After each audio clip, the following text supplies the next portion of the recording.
hopefully you can see it. Yep, I think we're in business. Yeah. Right, good evening. I'm, for my sins, I'm the chair of YCCCART at the moment, and I think I'm doing this because Vince Russett, who is the archaeologist, ex-county archaeologist for North Somerset, is I don't think he's been too well lately, and so I've sort of stepped in to try and sort of produce something for you tonight. So we're looking at what I hope to do is to give you some background to these surveys, perhaps explain our planning process, explain to a certain extent how the Bartington 601 gradiometer and the RM15 resivity machine actually sort of work and how we use them, the process of using them. And then we've got some very initial analysis of the results, and this really is very, very early days.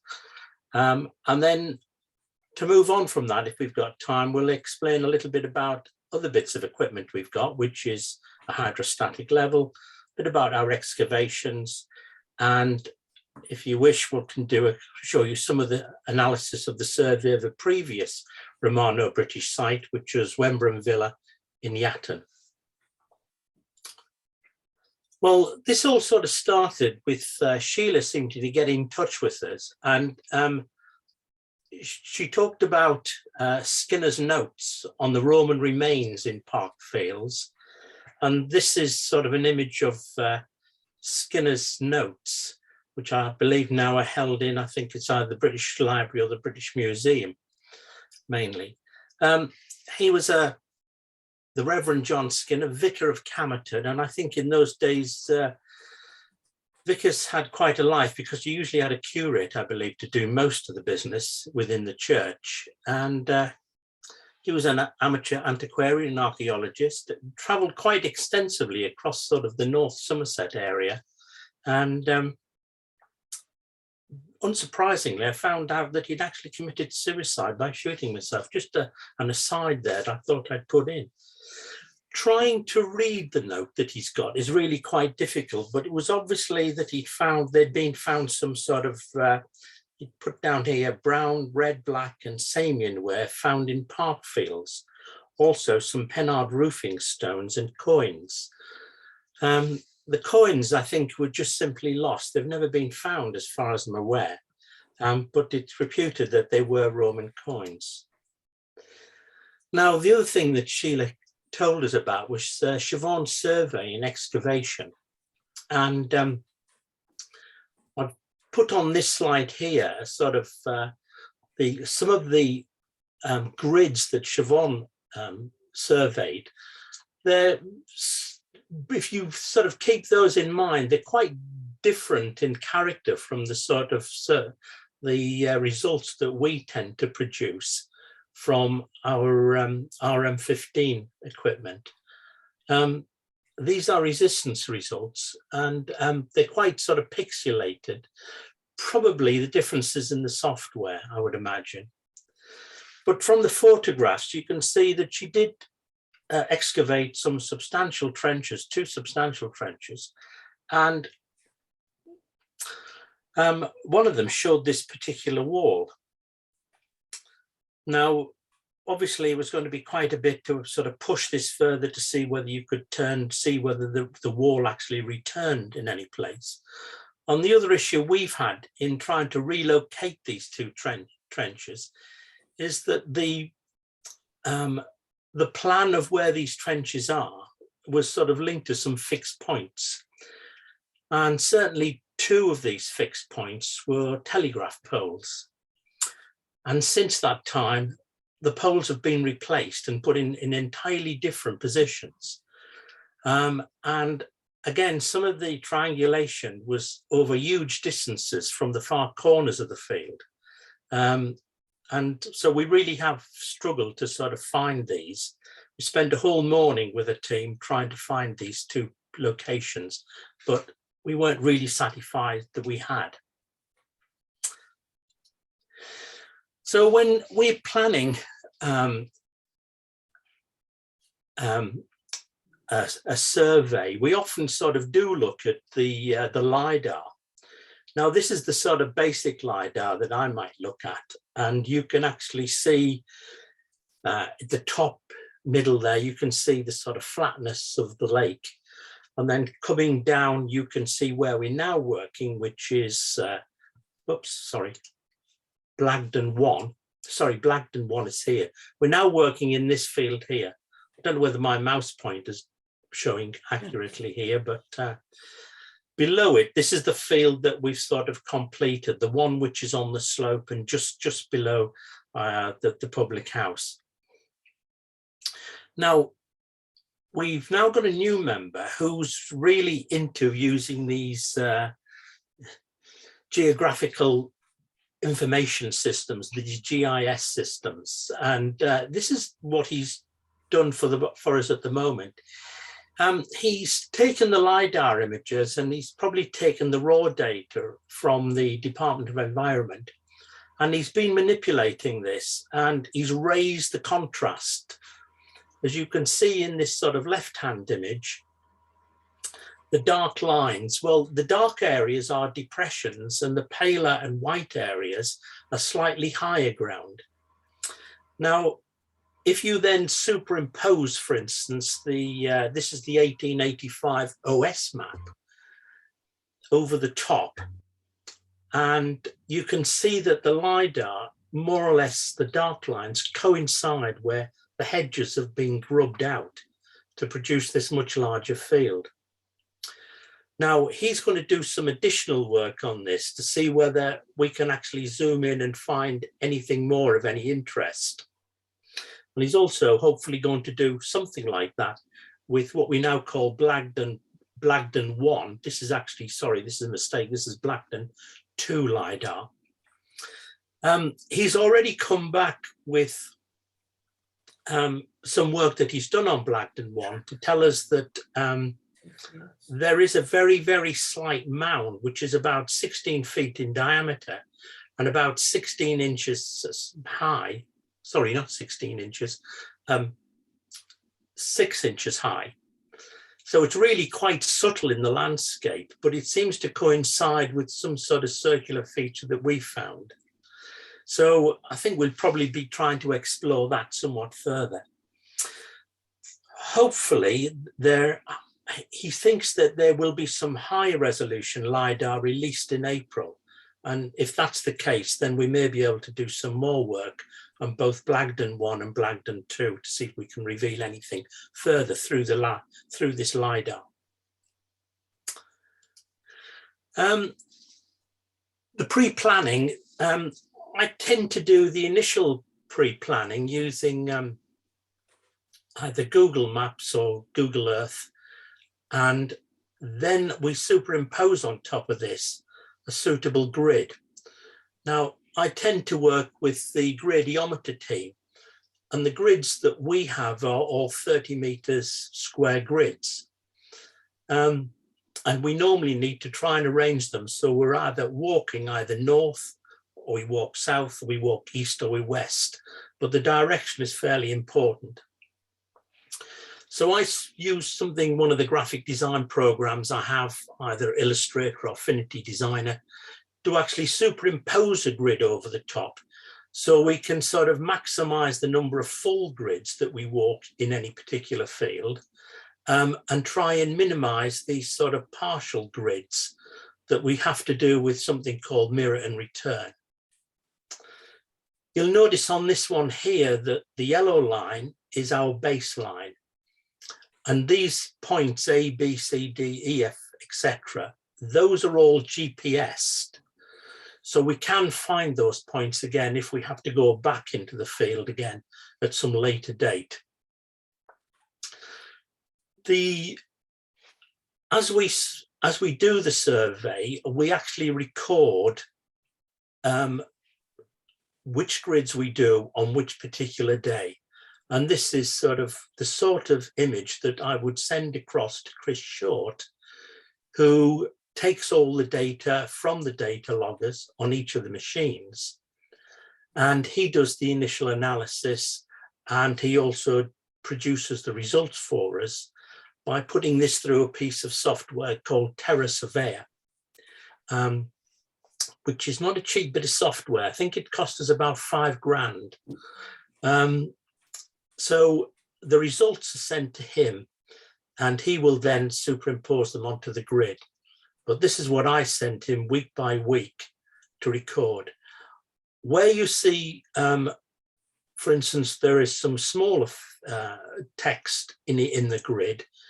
That's because we've possibly surveyed it once. We weren't very happy, so we've gone back and surveyed it a second time. And you can see there that the smaller text is when we did it the first time, and the bolder text is when we repeated it a second time. So there are some grids that we've done in Blagdon 1 where we weren't totally happy, and we've gone back and we've repeated them. So that's how we sort of plan that.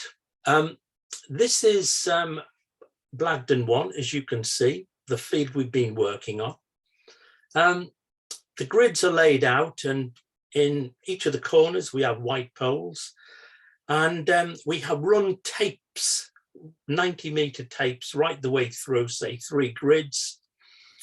The tapes we have marked with a red sort of indelible pen every 2 meters. So when you're out in the field, you're not looking to find a particular, something like 35 meters. It will be marked in red, so it's very, very easily to see. And the operator will walk from red pole to red pole, and then they will move and go from obviously yellow to yellow. And you've got someone at each end who will actually move the poles along. So we move in this zigzag pattern up and down the grid. I'll just run this, and you can see this is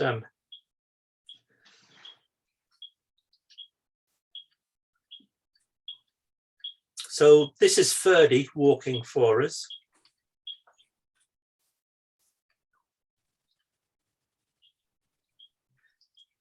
And you'll hear that slight beep on the sound as well.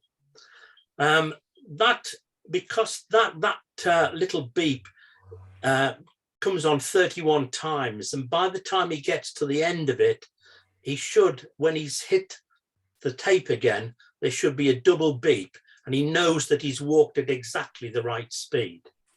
Now we can change the speed that the operator walks depending on the conditions.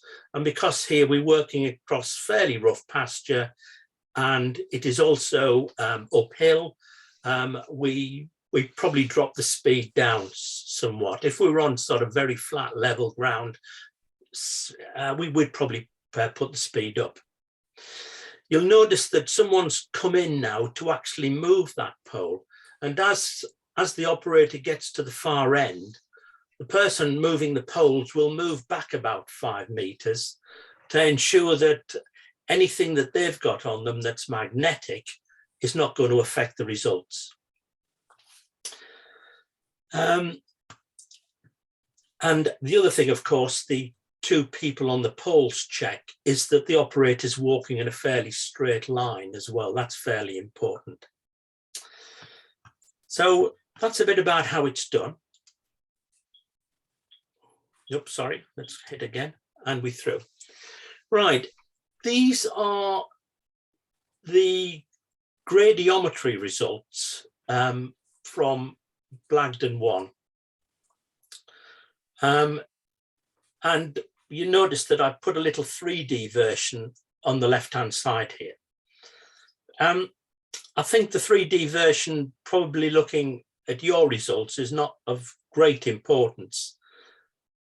But if we've been trying to find something like kilns, which we've been doing a lot of work south of Kongsbury, trying to find the kilns, of which there are very many. Also, if you were looking for a hearth or a furnace of some sort, something with heat, the 3D often gives us, we get a very, very tall spike, I forget whether it's red surrounded by blue or blue surrounded by red offhand, but we do get a really major spike if it's over something like a kiln, a furnace, or a hearth of some sort. But sometimes these 3D projections can be quite useful. You'll notice that this one is in colour. Normally, we tend to use, I think the black and white is sometimes better and easier to actually understand in many cases, but that's your results laid over the grid. Now, this is the black and white version of your results on what we're calling Blagdon 1. When you're using this piece of software, Terra Surveyor, there's a lot of different filters that you can use to play around with the results. I think Chris has some fairly standard filters that he uses to try and produce our results, so they're fairly consistent. And when I'm looking at the results, I'm not really an expert at looking at these results at all. Chris and Vince Russett are really the people who look at these to try and sort of make out, and then very often they interpret them for us as a team. I sometimes find when I'm looking at these that if you sort of tend to sort of squint at them, you can actually sort of make out the shapes. And I think, for instance, here, this sort of shape here, we think may be a possible banjo enclosure. Now, we've come across banjo enclosures before because we've done some work on a place called Bickley, which is almost midway between sort of Congresbury and Yatton. And those particular small banjo enclosures are actually built into the slope of the hill in some cases.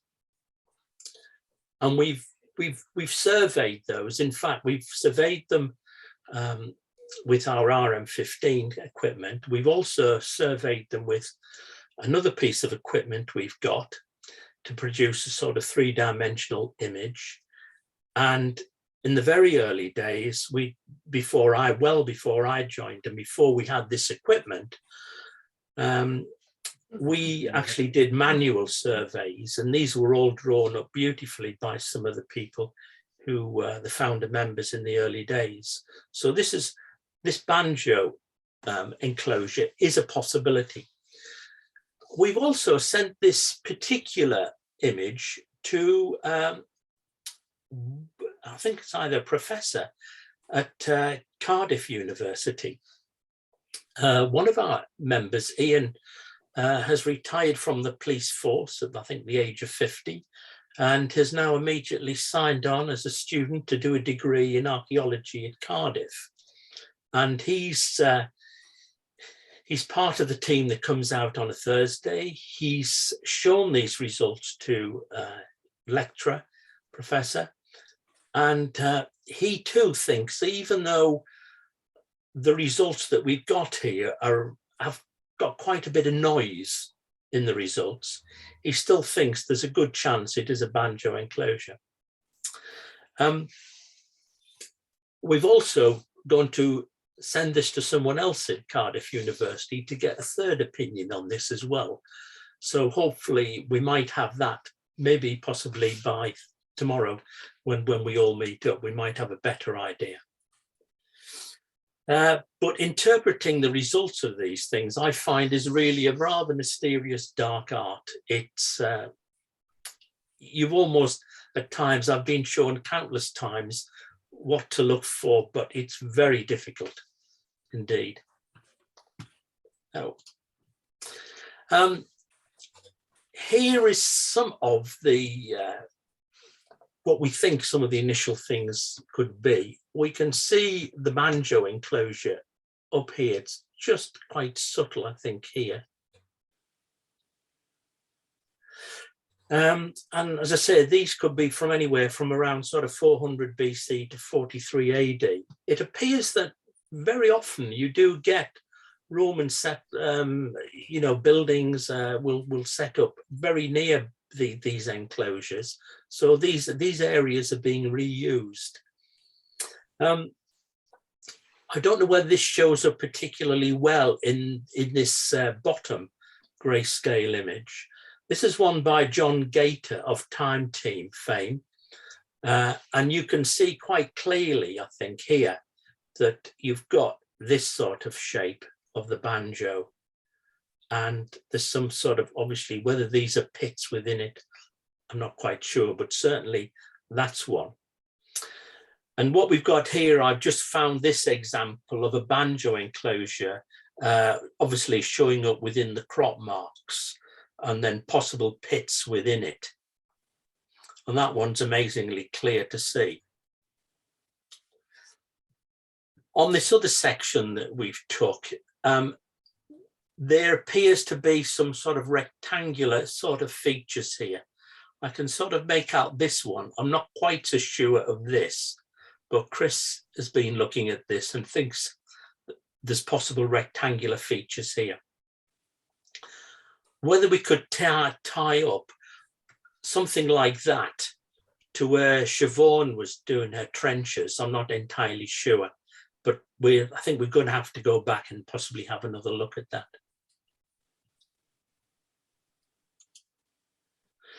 This is some more from the Radiometry. And Chris has found, certainly in this upper image, there seems to be some circular images here. What these are, we have no idea yet, but we've sort of highlighted those. And he's also found some sort of what he thinks is some rectangular features here as well. So that is sort of the best we've sort of got so far on the Radiometry. It's not a great deal, but it will be looked at in more detail, I think, as soon as sort of Vince is feeling more up to looking at these images as well.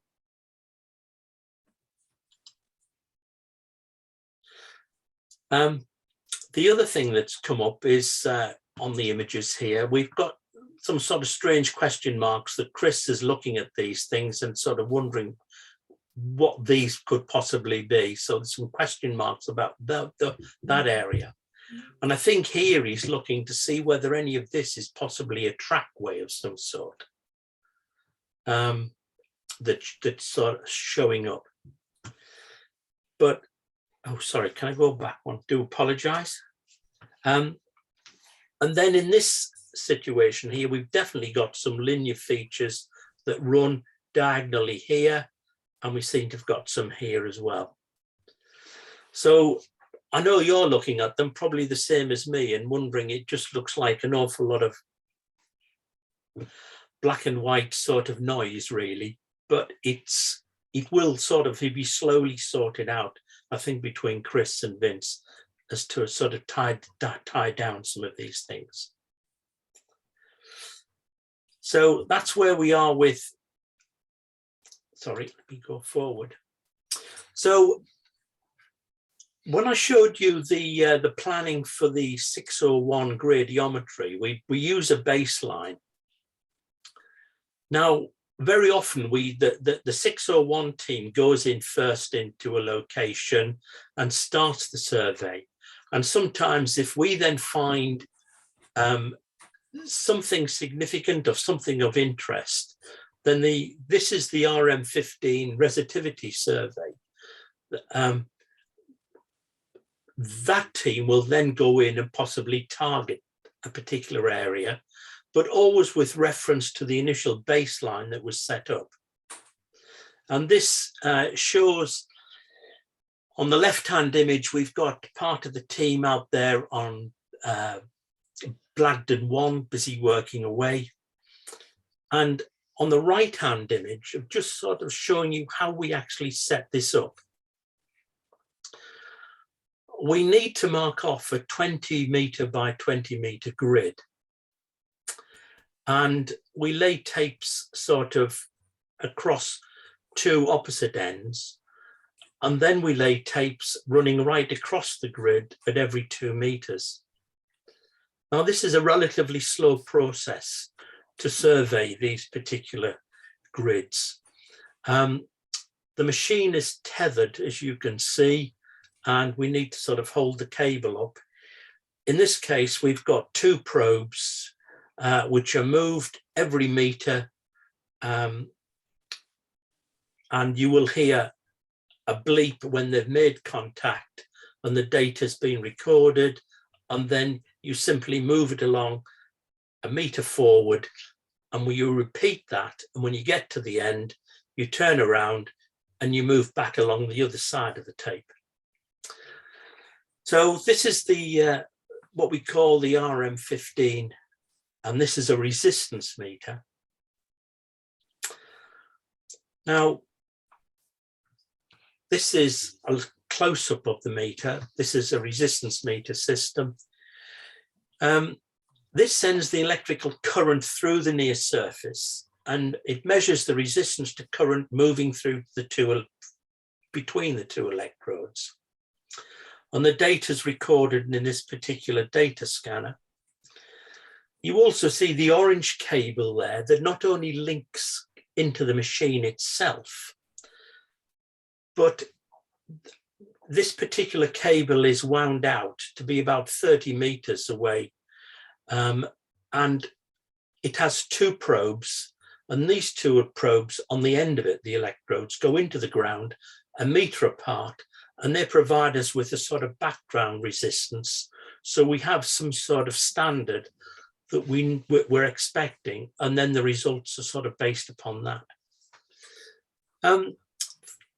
Ground conditions can definitely affect the results, and the ground composition, the porosity, the saturation of the ground, how saline it is, etc., can all have an effect on the results using this piece of equipment. Whereas I talked about the 601 being particularly good at identifying areas of burning, this one is particularly good at maybe detecting things like graves, walls, voids, and it's particularly good when you're using it on clay. So that's the RM15 equipment which we actually use. Now, what I've done here is superimpose what we've done to date of the RM15 resistivity over a colour version of the gradiometry. Now, there is more to do for the resistivity. I think they're going to do some more on the left-hand side, and they may well do a little bit more on the right, looking sort of northwards.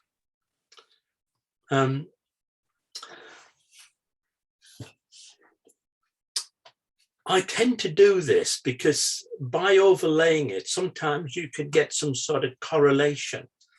And I've done this a number of times where I've actually laid one over the other. And I've got a small bit of video. I can fade one out against the other slowly. And sometimes you can see areas where maybe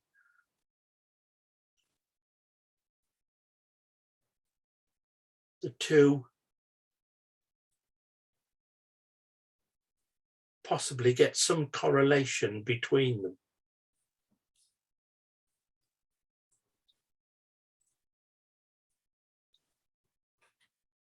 Those 2 lines on the right. Very there. positive, aren't Yes. they? Yeah. Yeah. So there are times when you're actually doing this for real. It's easy enough to sort of move this along by hand. And then you can pull it back if you've gone too far. And you can just sort of check something to see whether there is correlation or not. So it's a useful tool sometimes to see. We have a new member, Richard, who's been looking at the LiDAR in much more detail. And it would almost be the next stage, we're perhaps going to get him to have a look at, is actually layering up the LiDAR as well. So we could actually sort of switch off a layer and either look at the LiDAR against the RM15 results, the LiDAR against the radiometry results, etc. So we could see if there's any correlation there between all three, which we think might be quite a useful thing to do. So he seems, since he's joined us only 3 weeks ago, he's done quite a bit of work already, which has really been quite interesting. And I think he's going to be a great asset to the team, just working on some of the computer work for us as well.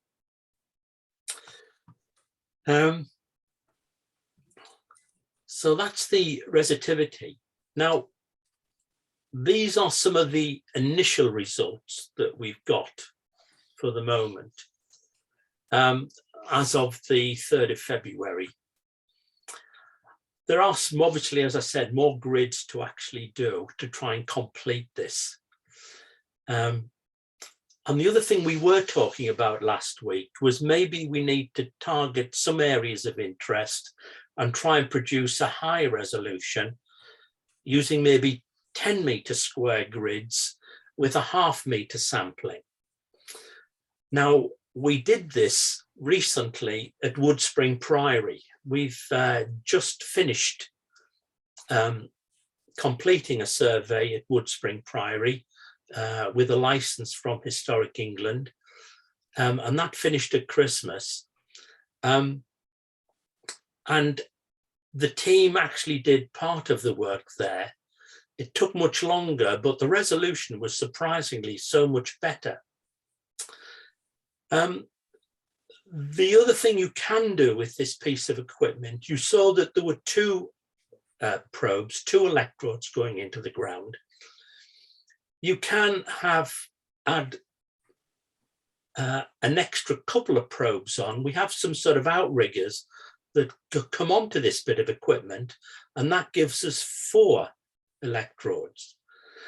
The problem with the additional electrodes, which are spaced further out, is that they will penetrate deeper, but unfortunately, you will lose resolution. So we have talked about this sort of, which way do we go? Do we actually sort of go down to smaller grids and try and get a high resolution, but not penetrating quite so deep into the ground? Or do we actually attach the additional electrodes on it and see if we can penetrate deeper, but taking the fact that obviously the resolution is not going to be quite so good? So I think when we've completed this particular field with the RM15 and we've got everything there, I think the next stage, Chris will then decide what's the next course of action as to whether we repeat grids and how we're going to repeat it and try and get some better definition. And certainly, if we could target the area where we think Siobhan's trench was, and if we can find the wall, that would be really good. So on this at the moment, you can see that already Chris has identified these circular features, which seem to be very clear, and this very long sort of linear feature. So he's not saying anything more about that at the moment, but that's basically what we've been looking at. This feature here on this side, it reminds me very much of a pipeline. We once did a survey just not far outside of Yatton, and we knew there was a gas main there, and we had to go over the gas main. And it reminds me very much of the sort of high,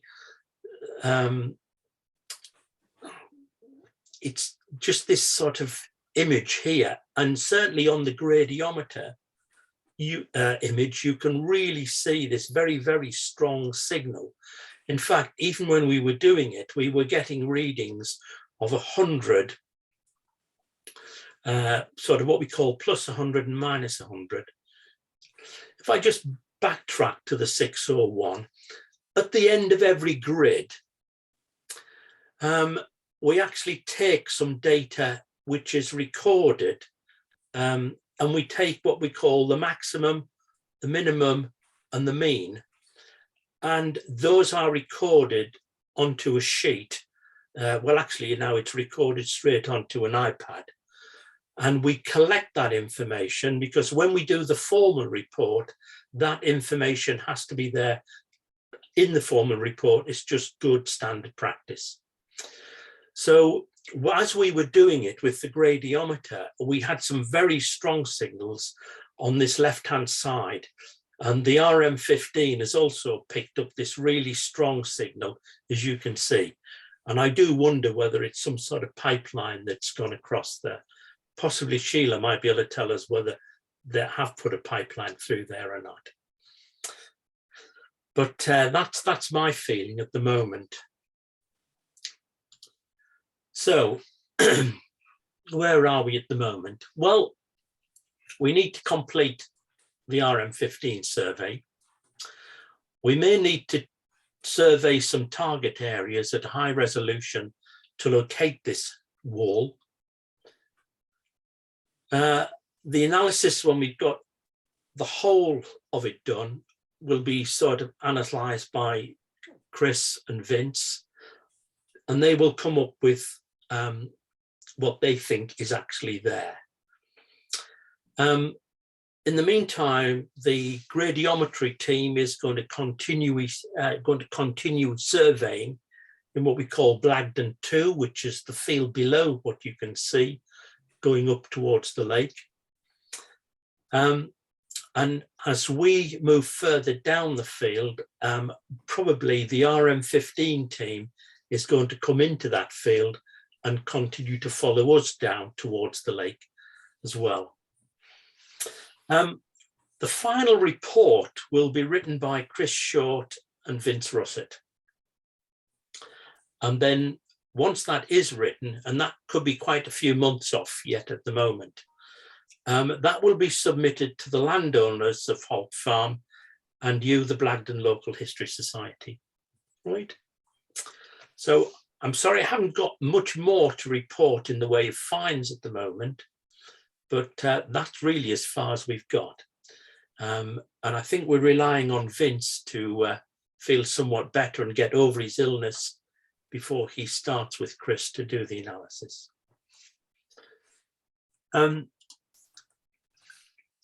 We do have another piece of equipment that we bring in occasionally, and this is what we call Mary.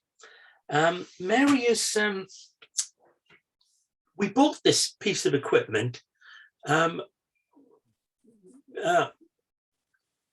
it was Mary Campbell, who was a founding member of YCCCART, left us this a certain amount of money in her will.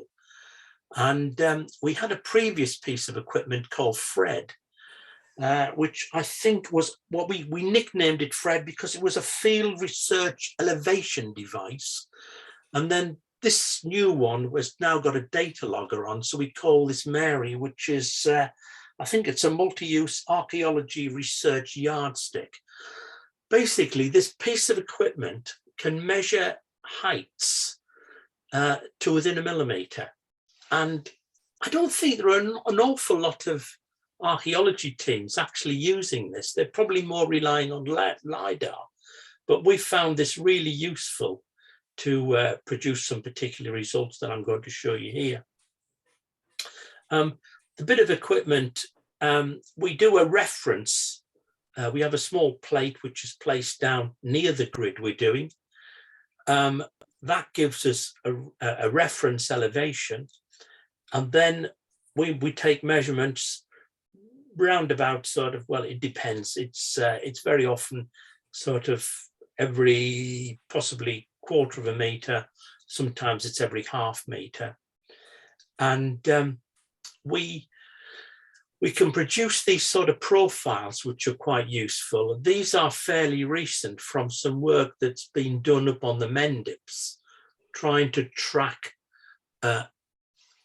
the road from Charterhouse, I think it's supposed to go towards Banwell. And you can see that we've overlaid these particular results from the Mary equipment over the RM15. And what we were looking for was the agger, if it's still there, the faint sort of curve of the road. And we think we found it here. It is subtly there. It may be only an inch or two high, but it's actually there. And so they've done these sections like this, which corresponds to this and this one over the top of here. So the RM15 shows, in effect, the road on the two ditches either side. So this is a piece of equipment that we've been using for a number of years now. And again, we used to originally do this, as you can see in the photograph, all the measurements were actually recorded by hand, but now we have a data logger on it. So everything, all the data is simply downloaded into the computer. I think it possibly goes into an Excel spreadsheet first, and then that is then transferred into something called Surfer 13 software to produce these contour and 3D images. The Surfer 13 software is also a pretty expensive piece of software, but it's an American firm, and although we actually we explained what we were using this for, and they were so interested, they said, well, send us a sort of an explanation of what you use it for and some images. And so we sent them a small article of how we use this software, and they very kindly let us have the actual software free. So that's been a real bonus, that. Whether we need to use this on Blagdon 1 or Blagdon 2, we'll see in time, but it's another tool in the armory that we've got. We also do excavations, and normally we do these at better times of the year than what we've got now. We tend to do them over maybe sort of 3 or 4 days, and this is sort of typical of what we were doing at Eyewood.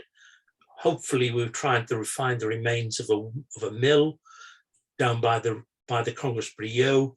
Perhaps we didn't find the mill, but we were also looking for the rill that fed that, and that has sort of been tracked, but we don't really seem to have found the actual mill itself. So let me just talk to you about another site that we did do, and this is Wembrum Roman Villa.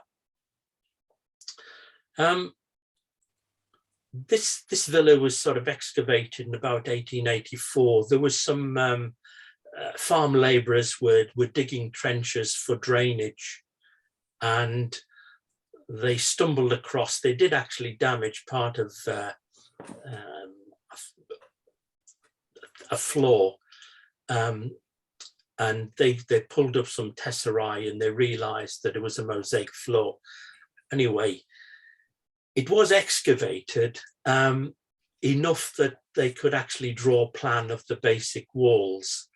And I've sort of put a plan of it here on the left-hand side, and you can see our gradiometer results that went over it, and you can see that we found it quite easily as well. The other thing we did find that they didn't find originally is this little bit. I don't really see my cursor, but down towards the bottom end, we've actually found the bottom end wall of the villa as well. Because it was an open, they couldn't find that. They assumed that possibly this was part of a dock or boathouse that was right up against the river, but we've actually found the end wall. So it was definitely an enclosed building.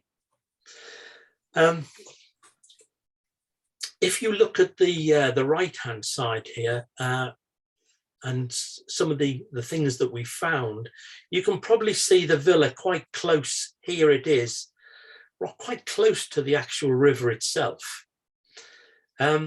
We found sort of circular features here.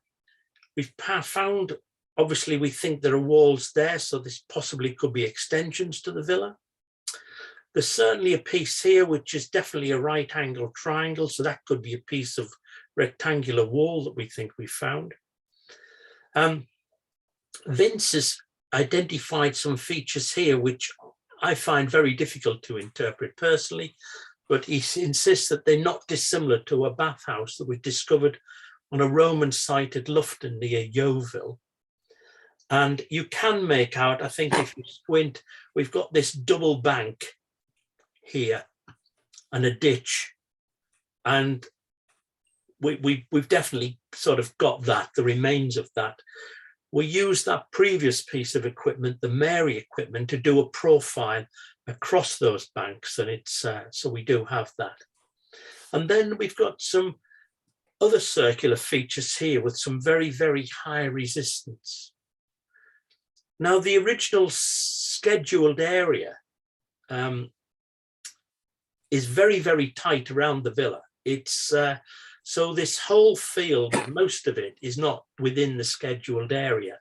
And we have proposed to Historic England, after we'd finished the survey, and obviously we had to have a license to do this work, that the actual schedule a much bigger area around the actual villa site, because we think there's an awful lot more there.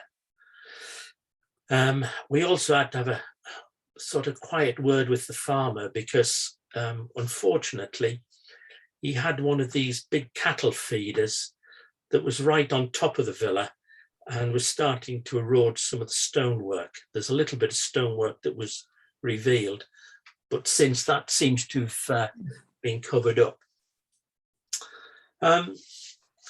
This is the resistivity that we also did there. And again, you can see it's picked up the villa very easily here, down by the river. But there's quite a lot of other things going on here. And you can see that we picked up some circular features here, which Chris is right. And we've also, again, picked up this right-angled, it could be a wall, maybe a return on a wall that we picked up on the gradiometer, and we've also picked it up here as well with resistivity. Again, we've got the end wall that we've picked up quite easily. And again, we've got this circular feature with a high resistance. And again, the bank shows very clearly. And then we've got the bathhouse, etc. So this is a coloured version of what we've done.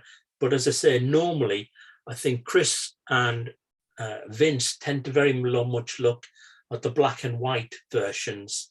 That they tend to think that it's much easier to look at those and decipher what's actually there. So the basic plan of the villa seems to be correct from what they excavated. And I think the plan was published in actually about 1886. And as I say, the terrace of air, we can do both colour and black and white. So we've also got the gradiometry interpretation here.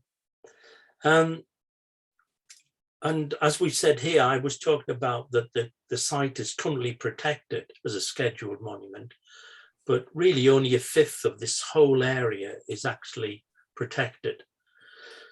And surprisingly, in the field above here, this one in north here, we actually did field walk that field, and we did find evidence of Roman pottery amongst many other things, but we did find Roman pottery. And I believe there was a Roman sarcophagus, I believe it was found there, or there was, I think they found something else Roman in that field some time ago. Where it is, I've no idea now. but certainly when we're looking at this, there was other possible buildings, even out as far as this. And there's some talk about these domesticated industrial areas.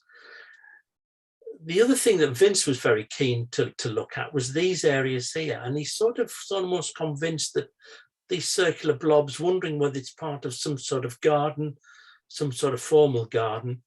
And again, here as well, I think on the resistivity, we were looking at sort of some possible garden feature here. I think one of the other ones shows up very much here, the possibility of some sort of warehouse or something like that. And it almost seems here that we might have this seems to have been cut away, and there could have been some sort of bank here. And maybe there was a small canal cut out from the river, maybe to dock some small boats, etc. That's a possibility. And yet he's also looking here, and he's found what just basically is natural bedrock seems to come to the surface. So that's the sort of scale of what we have done in the past on a Romano-British site.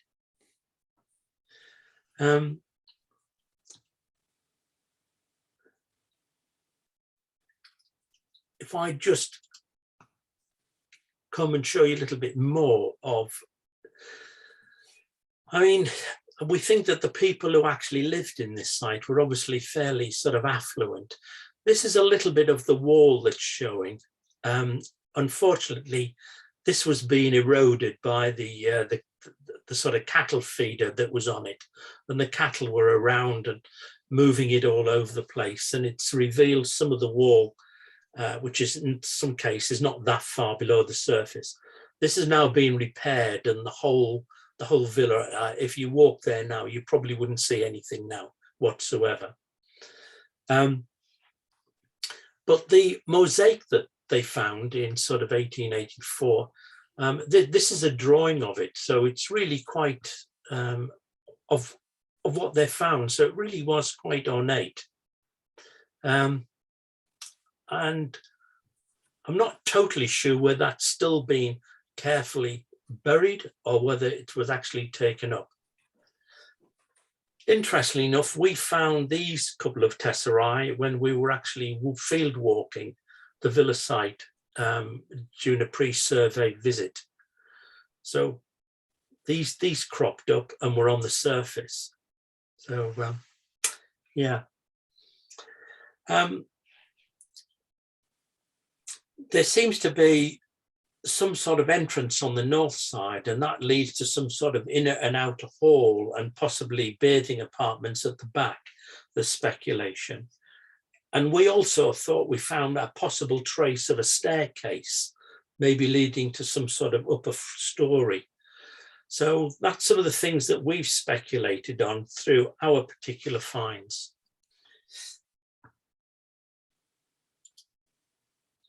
So I don't know whether any of you are aware of our website. It probably needs some major overhaul as regards the look of it now. It looks a bit dated, unfortunately, with something we are aware of.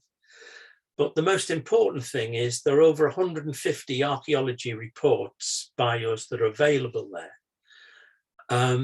And if you go there, you'll get an idea of the sort of standardized form that we report on. And these are all sort of open to anybody to look at and use and question. There may well be well over 150 now, but we keep adding to them. Also on the website, there's a number of guides, and there's some of the guides also refer, we've done work also documenting things like some local churches. And very often it's a photographic documentation, and it's in great detail. The one that we're presently doing, sort of if the weather's not too good, we've got a team of people who are going in and looking at the church in Yatton, St. Mary's, and John, our ex-professional photographer, is going in and will take very, very close-ups. And at the moment, we're actually doing a lot of work looking at the graffiti that has been scratched into the tombs from about 14 something. There's a lot of graffiti that's there. Most of it's fairly old. And so we're recording all of that. And because he can get very, very good close-up images of the bosses in the roof, he's doing that as well. So you'll find there's work being done on Puxton Church, a complete review of Church Kingston Seymour. Chris has already written a book about the church in Congressbury, and we're doing a lot of work on the church in Yatton. That's an ongoing project that we do alongside the surveys.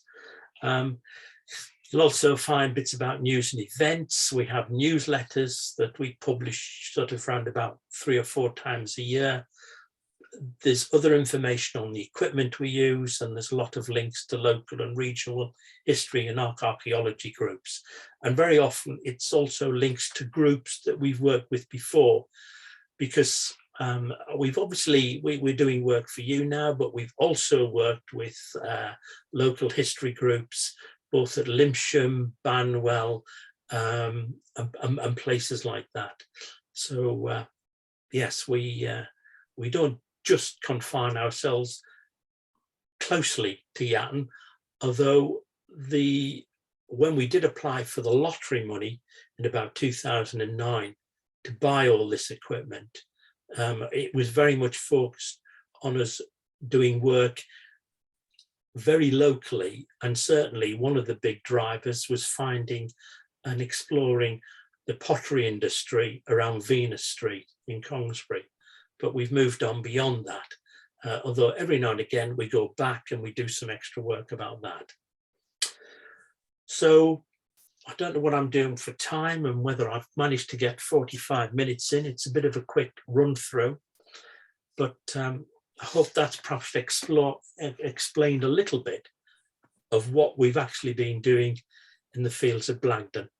No, I think you're spot on, Arthur. Thank you very much. That's been absolutely fascinating. I'm astounded as to how much you could find out about what's under the ground without actually digging at all.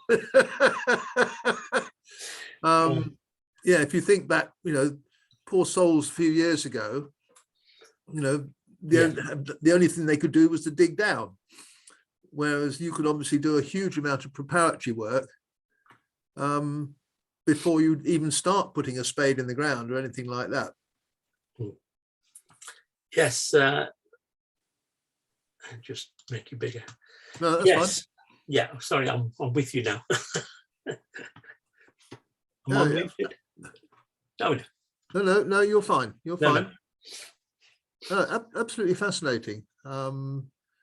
Right, if you're happy to field questions, can I invite people to unmute themselves if they would like to ask questions, and open the floor, and by all means ask Arthur any questions that you have. Oh, Mary. Mary, where is she? Andrew, Oh, yes. I'm just staggered at the patience and dedication, all this detail coming up. I don't know, perhaps asking Sheila, have you spoken to Tim about this, or just communicating with me? You're muted, Sheila. Sheila, you're muted. Sorry, can't hear you. Yeah. Right, that's it. You were muted, Sheila. Sorry.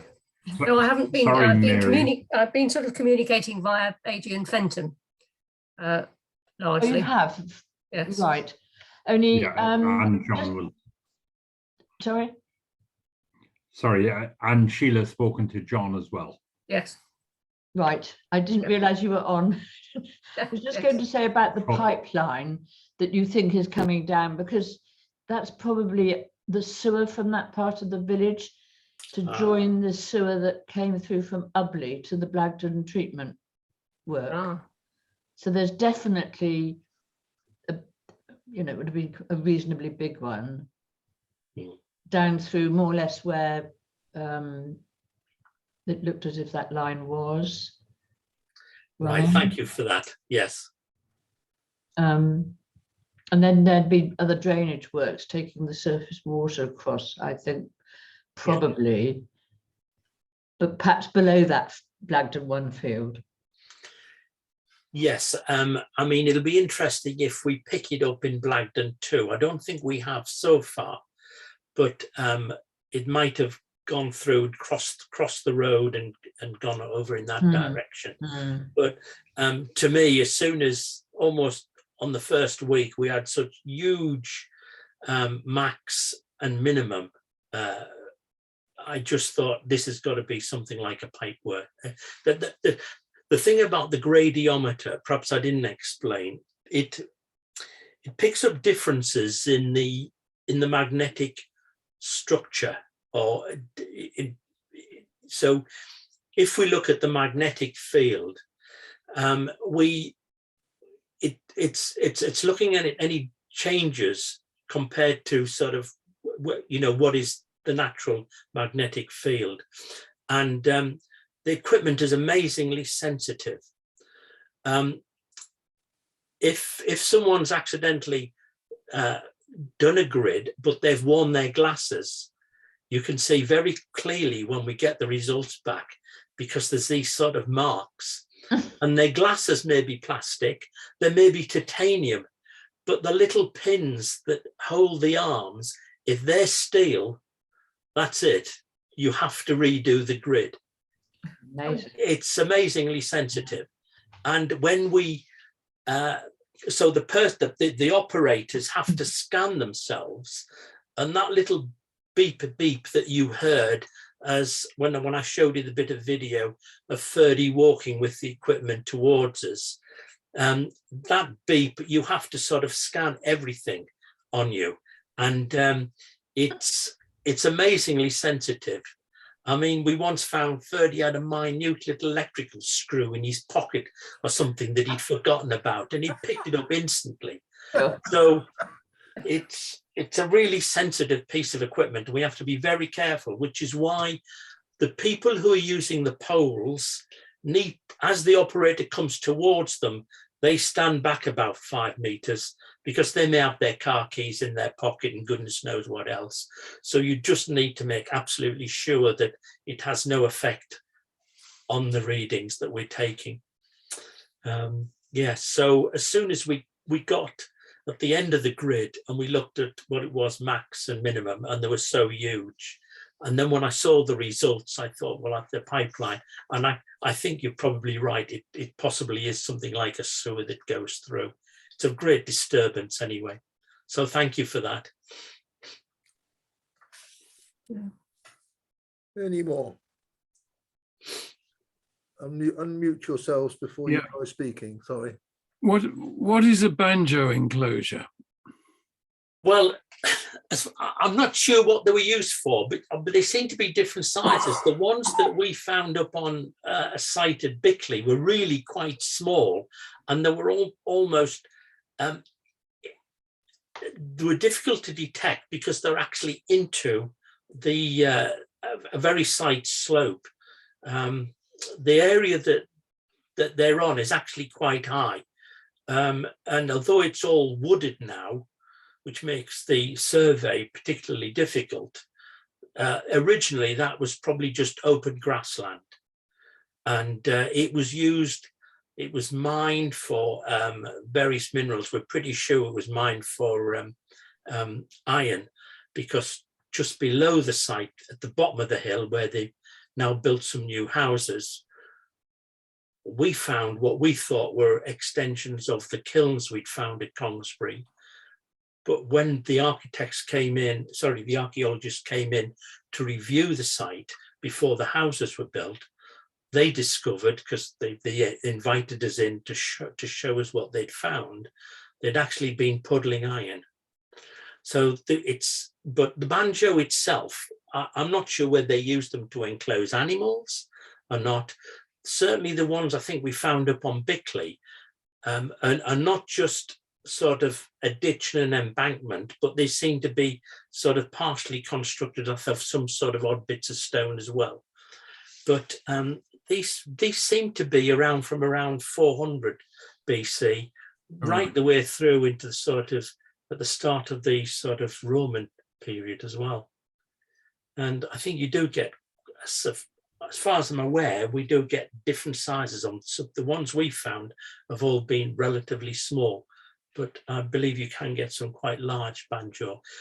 One which is sighted around in this area, you're probably aware of the Gordano Valley, and there's a little village there called Walton in Gordano.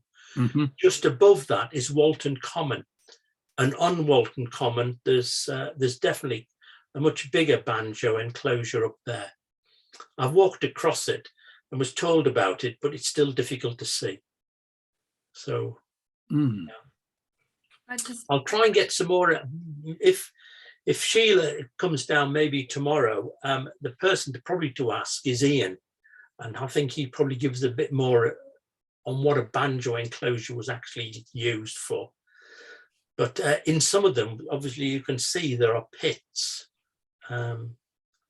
So whether they were used originally to enclose something like animals, to sort of drive them into a small enclosure, and then later on they were just used for sort of putting rubbish pits in.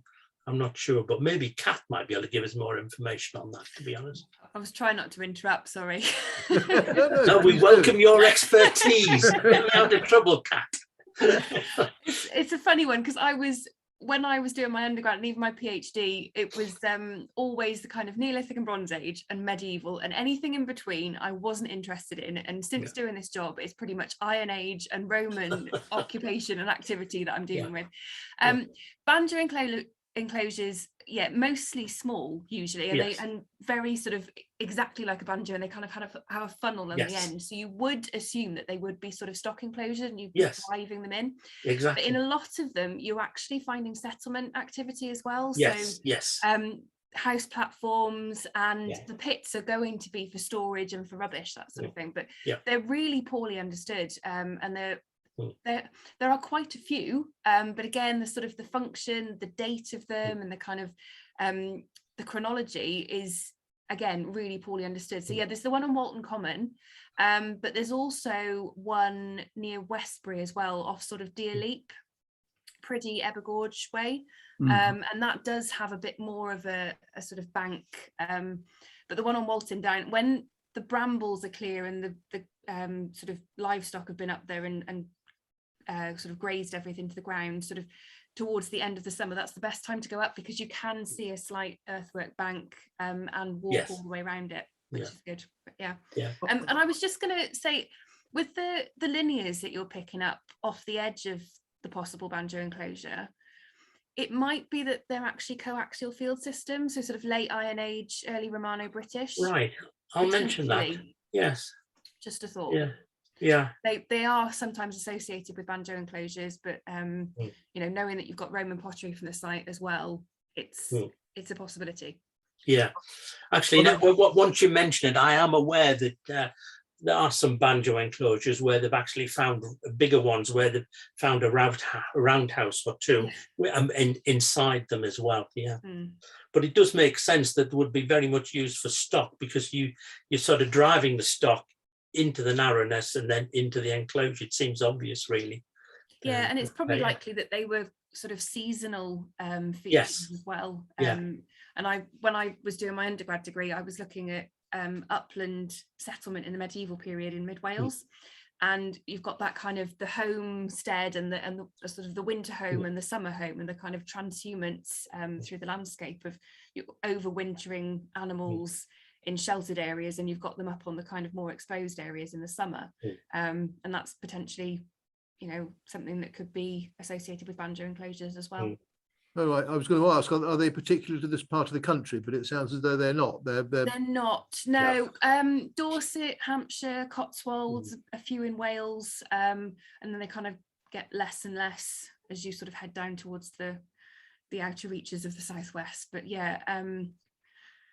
and found on slightly higher ground, so it would kind of tie in quite nicely with a slightly elevated position here. Yes, I think certainly the ones that YCCART found in the early days up on above Bickley, which is sort of and that would have been, at that particular time, we think would have been open grassland, then I think it would sort of, those do fit. And I think we found about 3 up there, or possibly 4 up there. So yes. Okay. Fascinating, fascinating. Anybody else?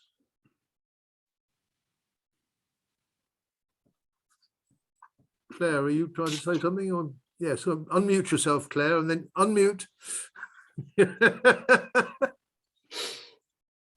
Hang on. You are in touch with Siobhan, are you? I mean, Yes. Oh, good. Okay, because I was thinking she probably would know where she'd put in her pit, wouldn't she? Well, she gave us the measurements, but unfortunately, because the telegraph poles have moved, they don't work anymore. So that's the problem. And most of her measurements came from the 2 large trees and the telegraph poles. So it's a bit tricky to pin it down. Yeah. I can only say we found it particularly difficult. I think we had a team about 5 or 6 people with very, very long tapes trying to find the corner of the grids that she'd had. And some of them stretched from the very, very top of the field in the corner all the way down towards the bottom. I mean, some of the measurements that she'd used were, I don't know, over 100 meters, and which was surprised us. And then I think by the time we'd tried to work it out, and then someone kindly pointed out, well, those telegraph poles do look rather new, don't they? And then I think it suddenly dawned on us that perhaps it was just a wild goose chase, this. So, yeah. So I think we've given up on Siobhan's plan, and I think we're going to try and use, hopefully, the geophys to try and find the wall that she found. Sadly, she didn't have the accurate GPS at the time when she was doing. Well, no, there doesn't seem to be any GPS. I mean, if she'd had the GPS, it would have been really useful because we would have found it very easily. Yeah, but GPS, was that in the time? I can't remember, because for a long time GPS was deliberately fudged, wasn't it? For only the military were allowed to have the really accurate stuff. And yes, the well, general public couldn't. Yeah, I mean, our GPS was bought in around 2009. It's a big sort of box. You could probably do the same thing and somewhat better and more accurate now on something much smaller. I don't know, possibly even your mobile phone. But we do use it.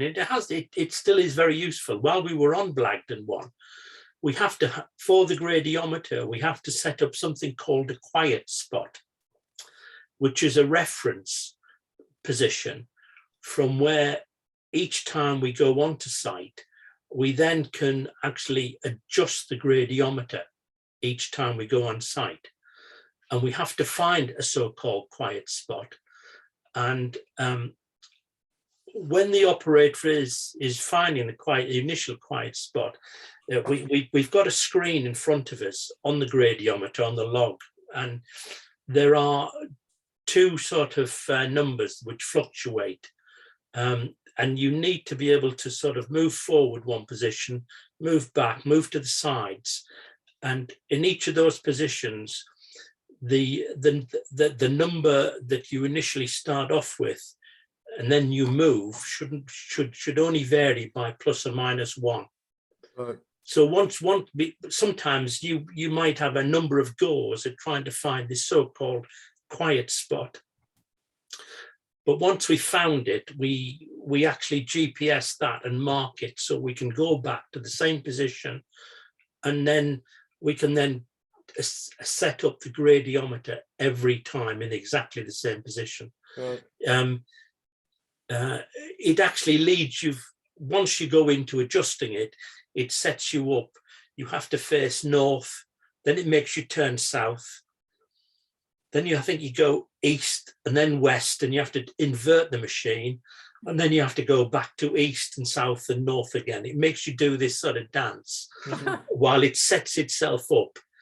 And once that's done, but we actually lost that position. I don't know when they put those other cows in, they seemed to destroy it. We lost it, but because we had the GPS, we managed to find the exact spot. And when we crouched down very carefully into the grass, there was a few specks that we'd missed of blue paint. So we knew we were on the right spot. So we found it again. So yeah. So yeah, it's that's one of the other things that you need to do when we're setting up the gradiometer. It takes a bit of time. Yeah. Fantastic. I would have thought that writing to British Telecom or Openreach as it is now, they would have records, particularly if it wasn't that long ago, of where their poles were. They used to keep very accurate records because, apart from anything else, they made payments to landowners. Yeah, I think actually now that we've completed the surveys, I think I can actually identify now where the other poles, or at least I can identify on the results where I think the poles were originally, because you actually get a little sort of a red dot and you can see the disturbance of where the pole originally was. But we'd have to probably try and mark that out on the ground. So, but I think at the time we hadn't actually got as far down the field as that. But now I possibly could find those two spots. There might be still a little bit of error there, but yep, I think I can identify where they were. But whether British, but I'm not sure who owns those particular telegraphs. I'm not sure whether they're power or what. Presumably they're power. So yeah, they're actually Western Power Distribution. They're electricity poles, and they were replaced about 7 or 8 years ago. Yeah, and I would their position is within 4 or 5 meters of the original poles. Yeah. Yeah, I think it is, but it certainly threw our calculations out completely. So yeah, but if now that we've got them, I may go back and suggest that if we can find these sort of points that I've looked at, and I think that's where the original poles were, because I can see it on the results, we might have another go and see whether we could perhaps establish where Siobhan's grid was. Yeah, yeah. Good. Yeah, very interesting. Yeah. So yes, I've yet to speak to Chris about where I think the poles were. So we might have another go yet.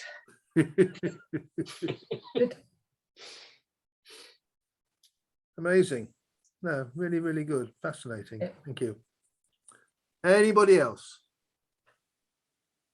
No? No. Okie dokie. Well, Arthur, thank you ever so much. That was, I've certainly learnt a huge amount. I hope everybody else has as well.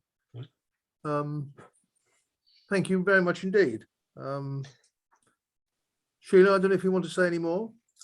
No, just that if any of your people have got Thursday morning and they want to wander down for an hour, have a look and see what we're doing, we'd be more than happy to welcome them and explain a little more about what we're actually doing.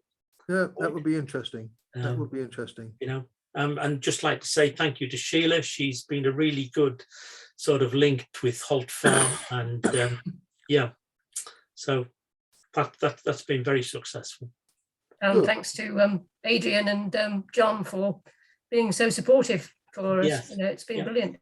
Yeah, well, hopefully we will try and do as much as we possibly can on Blagdon too before the cows need to go back in there and we're asked to go. But we'll if the weather holds, we will keep on working on it. All right.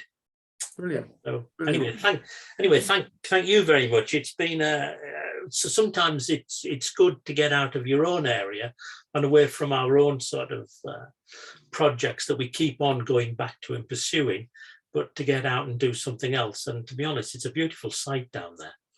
Absolutely fabulous. And generally we've had very good weather as well. So that's to be appreciated.